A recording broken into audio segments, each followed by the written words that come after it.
everyone, Mrs. M here with the ABC sub-channel.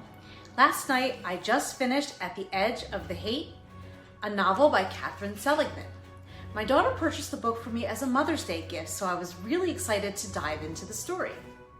Here it is. The first thing I noticed was the main character, Maddie, is homeless and she has a dog named Root, who is pretty much the only constant in her life. She has an interesting backstory regarding her relationship with her mother, but it's never really made 100% certain why she is homeless. At the beginning of the book, Maddie follows Root to a secluded part of the park where she lives in San Francisco. She comes across the body of a teenage boy with a menacing man nearby. The man is almost certainly the killer, but Maddie is able to get away. She goes through the next few chapters in fear that the man will find her. The teenage boy's parents find Maddie and want to know any information she knows about their son.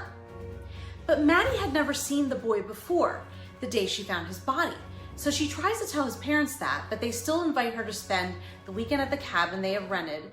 They invite her to Thanksgiving, and in the meantime, for some reason, the author never really makes clear, Maddie tries to bring the killer to justice, unsuccessfully.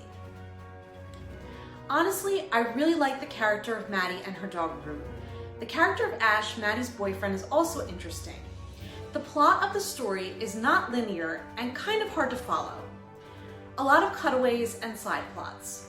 The thing I found the most fascinating was that throughout the book, the homeless group of kids was consistently approached by counselors or social workers trying to get them into programs. Ash disappears for weeks on end, but they always come back to the group in the park. They have a routine that they follow, getting meals and showers at the local shelter, panhandling for money for food or drugs. It seemed almost like they are so used to being homeless, it's more simple to remain homeless than to take assistance and turn their lives around. At the end of the story, Maddie is living in a group home and taking a photography class. A photo of Root that she took has won an award. But there is no evidence that Maddie really wants to live a normal life. She talks about going to visit her mother. The author leaves it open-ended in the last chapter.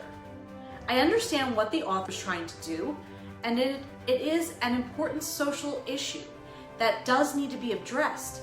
I wish it would have had a better ending that tied up the loose ends. But it's also possible that leaving loose ends was completely intentional. This has been Mrs. M with the ABC sub-channel. Happy reading and have a great week.